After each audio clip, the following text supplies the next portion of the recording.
What does it feel like to be erased from your own family? I was 16 when Mom remarried, her eyes sparkling with a hope I hadn't seen since Dad left. I thought her new husband, Tom, would bring us closer. Instead, he brought his 2 kids, Ellie and Maxon, with them. The slow unraveling of my place in Mom's heart. It started small. Mom would beam at Ellie's piano recitals, clapping louder than she ever did for my track meets. Max's scribbled drawings earned a spot on the fridge. My report cards went unnoticed.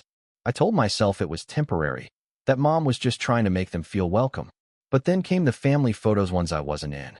The first Christmas after the wedding, I unwrapped a generic sweater while Ellie got a charm bracelet engraved with "Family Forever." My bedroom became a storage space for Tom's old furniture. By the time I was 18, I felt like a guest in my own home. "Why don't you try harder to fit in?" Mom said one night, her voice sharp with frustration.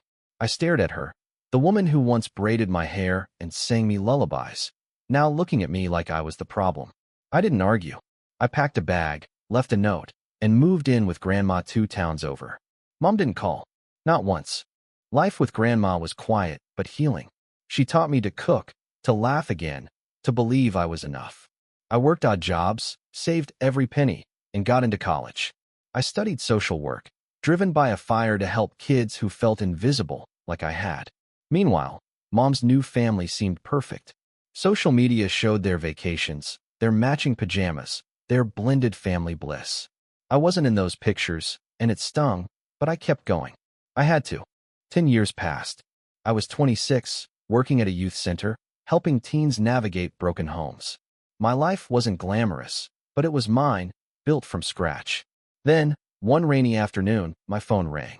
It was Mom. Her voice trembled, nothing like the confident woman I remembered.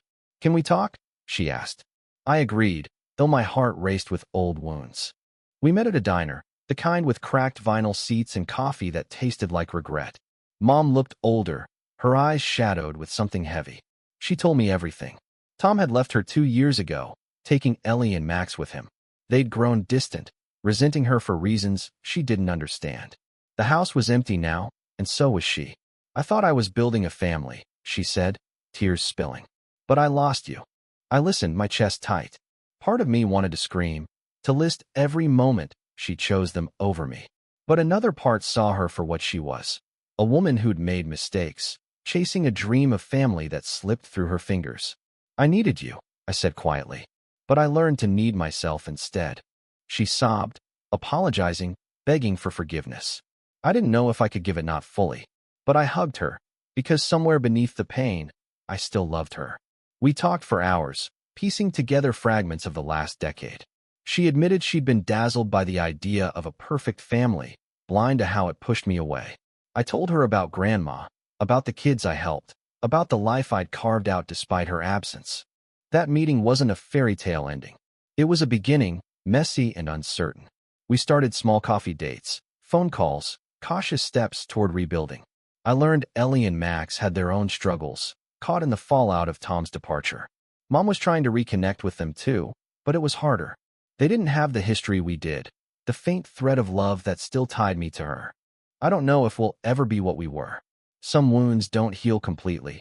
They just teach you how to live with the scars. But I've learned something else. Family isn't about perfection or pictures on the fridge. It's about showing up, even when it's hard, even when you've failed. Mom's regret was real, and it changed her. It didn't erase the past, but it gave us a chance to write a new chapter. And me?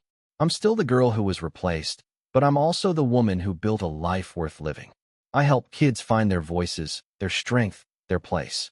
Maybe that's what I was always meant to do. Maybe, in the end, the pain was what made me whole.